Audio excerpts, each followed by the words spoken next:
যাকে রাখো সেই রাখে। সুস্মিতা ঘোষ। পত্রিকার 23তম বর্ষ, চতুর্থ সংখ্যা।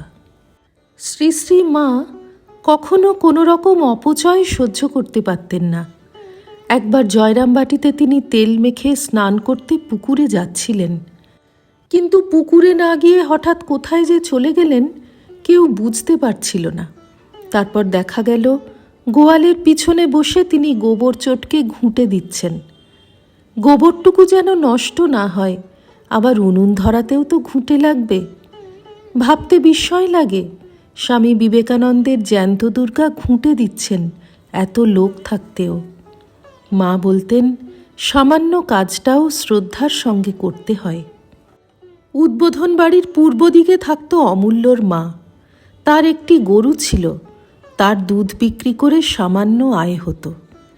রান্নাঘরের সমস্ত তরকারির খোসা শ্রী শ্রীমা পাঠিয়ে দিতেন তার গরুকে খাওয়ানোর জন্য। অমূল্যর মার জন্যই সেগুলি নির্দিষ্ট থাকত। পুরনো খবরের কাগজও মা তার কাছে পাঠিয়ে দিতেন। তাই দিয়ে ঠোঙা তৈরি করে তার কিছু আয় হতো। আনাজের খোসাও ফেলা গেল না, আর গরিব অমূল্যর মাকেও গোখাদ্য কেনার জন্য খরচ করতে হলো না। রামময় মহারাজ প্রতি শনিবার বদনগঞ্জ থেকে জয়রামবাটি যেতেন। তাই কোনো ভালো খাবার থাকলে মা তার জন্য তুলে রাখতেন। এক শনিবার এক ভক্তমহিলা ভুনি খিচুড়ি রেঁধে দিয়েছিলেন। রামময় এলে শ্রী শ্রীমা তাঁর সামনে প্রচুর খিচুড়ি ধরে দিলেন। তিনি পরিমাণ মতো খেয়ে বাকিটা ফেলে দিতে উঠলে মা বললেন, বাবা, এমন ভালো জিনিস ফেলো না। পাশের বাড়ির এক সদ্গোপের মেয়েকে তিনি ডেকে দিতে বললেন। সে এসে আহ্লাদ করে খিচুড়িটা নিয়ে গেল। মা বললেন, যার যেটি প্রাপ্য সেটি তাকে দিতে হয়। যা মানুষে খায় তা গরুকে দিতে নেই, যা গরুতে খায় তা কুকুরকে দিতে নেই। গরু ও কুকুরে না খেলে পুকুরে ফেললে মাছ খায়, তবু নষ্ট করতে নেই। কোনো জিনিস মা নষ্ট হতে দিতেন না। দক্ষিণেশ্বরে থাকতে একদিন শ্রীরামকৃষ্ণ কতকগুলি পাট এনে মাকে বলেছিলেন, এইগুলি দিয়ে আমাকে শিকে পাকিয়ে দাও, আমি সন্দেশ রাখব, লুচি রাখব ছেলেদের জন্য।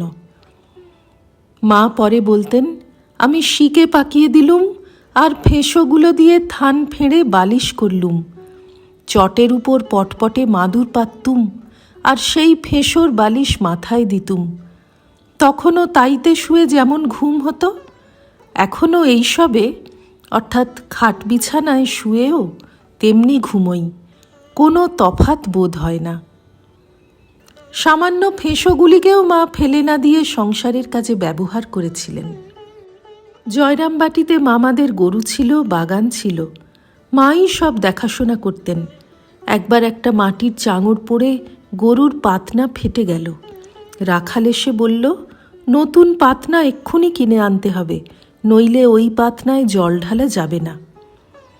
মা দাসীকে বললেন পাতনাটা তাঁর কাছে নিয়ে আসতে, আর তিনি নিজেই সেটা জুড়ে দেবেন বলে পুকুর থেকে কাদা আনতে বললেন।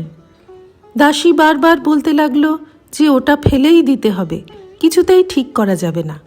তার কথায় কান না দিয়ে মা কাদা দিয়ে পাতনাটা ঠিক ঠিক জুড়ে দিলেন, নতুন আর কিনতে হলো না। নিবু দাসী অবাক হয়ে গেল পাতনাটি দেখে। শ্রী রামকৃষ্ণার্পণমস্তু।